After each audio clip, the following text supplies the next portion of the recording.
नमस्कार, मैं आर्यन देशमुख। चलिए वीडियो को शुरू करते हैं। आज हम बात करने वाले हैं भारत निर्वाचन आयोग के बारे में, ईसीआई। आपने इसे पहले भी सुना होगा, ईसीआई के बारे में, इलेक्शन कमीशन ऑफ इंडिया, जो हमारे देश में सभी प्रकार के चुनाव करवाता, चाहे लोकसभा हो, राज्यसभा हो, या फिर आपकी विधान परिषद हो, विधानसभा हो। और साथ साथ में एक और काम होता है इसका, राष्ट्रपति उपराष्ट्रपति के जो ऑफिस में जो अधिकारी होते हैं, सॉरी अधिकारी नहीं, वहाँ पर और जो कर्मचारी होते हैं उनके चुनाव भी ईसीआई के द्वारा होते हैं। इसे हम शॉर्ट में ईसीआई कहते हैं, इलेक्शन कमीशन ऑफ इंडिया। चलिए शुरू करते हैं। इसकी जो स्थापना है 25 जनवरी सन 1950 को हुई थी। आप सभी को पता होगा 26 जनवरी सन 1950 को हमारे देश का संविधान लागू हुआ था। तो उसके जस्ट एक दिन पहले 25 जनवरी सन 1950 को हमारे देश की जो संस्था भारत निर्वाचन आयोग ईसीआई की स्थापना हुई थी।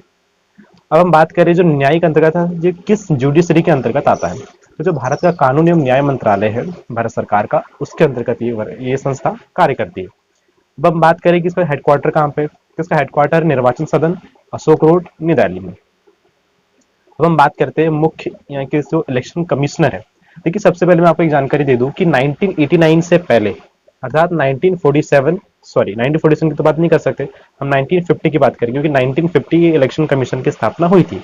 तो 1950 से लेकर 1990 तक, या 1989 जिसे हम 1989 कहते हैं, तो 1950 से 1990 तक, तब तक सिर्फ हमारे देश में जो इलेक्शन कमीशन का सिर्फ एक कमिश्नर हुआ करता था। अर्थात सिर्फ चीफ इलेक्शन कमिश्नर की ही एक बॉडी हुआ करती थी, सिर्फ एक व्यक्ति हुआ करता था। लेकिन 1989, 16 अक्टूबर 1989 के बाद और 16 अक्टूबर से लेकर 1 जनवरी तक यहाँ पर तीन सदस्यों की इसकी बनाया गया। अर्थात जो आम इलेक्शन, जो जनरल इलेक्शंस हुए थे, आम चुनाव 1989 के, उस समय इसे तीन मेंबर वाली बॉडी बना दिया गया। बट ये कुछ समय तक रहा। फिर 1 जनवरी 1990 में, 1 जनवरी 1990 में 1989 द इलेक्शन कमिश्नर एक्ट लाया गया, अमेंडमेंट एक्ट लाया गया 1989। उसके अंतर्गत इसे फिर से 3 मेंबर्स वाली बना दिया गया।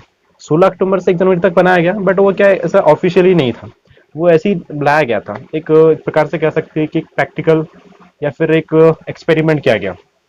और फिर इसे एक एक्ट बना दिया गया 1989 का, जो कि 1090 में इसे एक एक्ट बना दिया गया। और उसके बाद ये जो अस्तित्व में आ गया।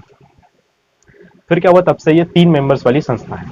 तो जो वर्तमान में यहाँ पर एक चीफ इलेक्शन कमिश्नर होता है और 2 अदर इलेक्शन कमिश्नर होते हैं। तो वर्तमान में सुशील चंद्र सर है, जो कि आईआरएस है आईटी से, और राजीव कुमार सर जो कि आईएएस रिटायर्ड है, और थर्ड जो पोजीशन है वो भी वैकेंट पे खाली है।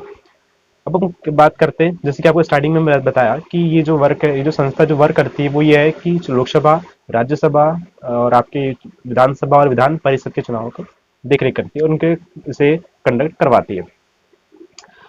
अगर हम बात करें इस संस्था की स्थापना किसके अंतर्गत हुई है, फिर किसके तहत ये कार्य करता है, तो संविधान के अनुच्छेद 324 के तहत, आर्टिकल 324 के तहत ये कार्य करता है। पीपल एक्ट का रिप्रेजेंटेशन करता है।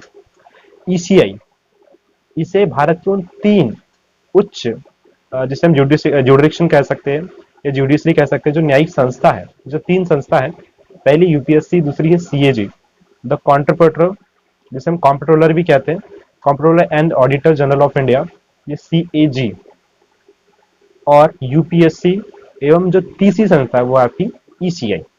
इन तीनों संस्थाओं में एक संस्था है भारत निर्वाचन आयोग, जो कि बहुत बड़ी संस्था है देश की।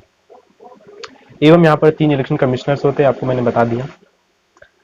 और इस तरीके से जो ईसीआई है बहुत बड़ा वर्क करता है, बहुत अच्छा वर्क करते हैं। जब जैसे कि हम बात करते हैं, अगर किसी भी राज्य में, अगर हम आम चुनाव की बात करें, जनरल इलेक्शंस की बात करें, जैसे कि अभी 2019 में अभी आम चुनाव हुए थे हमारे देश में, तो उस समय तक जब आचार संहिता लागू होती है, चुनाव के समथिंग 1.5 से 2 महीने पहले जब आचार संहिता लागू होती है, तब तक उस देश की सारी जितनी भी व्यवस्थाएं होती, जितने अधिकार, सभी सरकार के हाथों से निकलकर वे चुनाव आयोग के हाथों में चले जाते हैं। तो चुनाव आयोग का जो वहां पे जो चीफ इलेक्शन कमिश्नर होता है, उनके हाथों में बहुत सारी शक्तियां निहित होती है।